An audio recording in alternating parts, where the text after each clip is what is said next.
ವಿಚ್ಛೇದನದ ನಂತರ ಮಹಿಳೆಯೊಬ್ಬಳು ಹೃದಯಸ್ಪರ್ಶಿ ಮಾತನ್ನು ಹೇಳಿದ್ದಾಳೆ. ಪತಿಯೊಂದಿಗೆ ಸಣ್ಣ ಜಗಳವಾದ ನಂತರ ನಾನು ಕೋಪದಿಂದ ನನ್ನ ಹೆತ್ತವರ ಮನೆಗೆ ಬಂದೆ.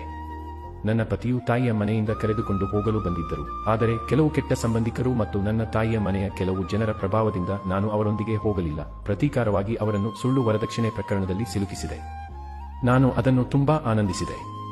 ಇನ್ನು ನ್ಯಾಯಾಲಯಕ್ಕೆ ಅಳೆದಾಡಲಿ ಎಂದು. ಆದರೆ ಪ್ರಕರಣಗಳು ಸುಳ್ಳಾದ ಕಾರಣ ನನ್ನ ಪತಿ ಹಿರಿಯರಾದರು. ನಂತರ ಅವರಿಗೆ 2ನೇ ಮದುವೆಯೂ ಆಯಿತು. ವಿಚ್ಛೇದನ ಪಡೆದು 5 ವರ್ಷಗಳಾಗಿವೆ. ಈಗಲೂ ತಾಯಿ ಮನೆಯಲ್ಲಿ ಉಳಿದುಕೊಂಡಿದ್ದೇನೆ. ಒಬ್ಬ ನನ್ನನ್ನು ತುಂಬಾ ಇಷ್ಟಪಟ್ಟಿದ್ದ, ಅದಕ್ಕೆ ನಾನು ಖುಷಿಯಾಗಿಯೇ ಇದ್ದೆ. ಆದರೆ ಅವನು ಟೈಮ್ ಪಾಸ್ ಮಾಡಿ ಬಿಟ್ಟು ಹೋದ. ಇಂದು ನಾನು ಪಶ್ಚಾತ್ತಾಪ ಪಡುತ್ತಿದ್ದೇನೆ. ಅಂದು ಪತಿ ನನ್ನನ್ನು ಕರೆದುಕೊಂಡು ಹೋಗಲು ಬಂದಾಗ ಅವರ ಜೊತೆ ಹೋಗಿದ್ದರೆ ಇವತ್ತು ನನಗೂ 1-2 ಮಕ್ಕಳಾಗಿ ಇರುತ್ತಿತ್ತು. ಇಂದು ನನ್ನ ಸ್ನೇಹಿತೆಯರಂತೆ ನಾನು ಕೂಡ ಪತಿ ಮಕ್ಕಳ ಜೊತೆ ಖುಷಿಯಾಗಿ ಇರುತ್ತಿದ್ದೆ. ಸ್ನೇಹಿತರೆ, ಕೊನೆಯಲ್ಲಿ ನಾನು ಹೇಳಲು ಬಯಸುವುದು ಇಷ್ಟೇ: ಸಣ್ಣ ಸಣ್ಣ ಜಗಳ ಎಲ್ಲಾ ಮನೆಗಳಲ್ಲಿಯೂ ಇರುತ್ತದೆ. ಯಾರ ಮಾತನ್ನು ಕೇಳಿ ಯಾವುದೇ ತಪ್ಪು ನಿರ್ಧಾರ ತೆಗೆದುಕೊಳ್ಳಬೇಡಿ ಮತ್ತು ನಿಮ್ಮ ಮನೆ ಮತ್ತು ಸಂಸಾರವನ್ನು ಎಂದಿಗೂ ಹಾಳು ಮಾಡಬೇಡಿ. ದಯವಿಟ್ಟು ಈ ವಿಡಿಯೋ ಆದಷ್ಟು ಶೇರ್ ಮಾಡಿ ಹಾಗೂ ಫಾಲೋ, ಲೈಕ್, ಕಮೆಂಟ್ ಮಾಡಲು ಮರೆಯಬೇಡಿ.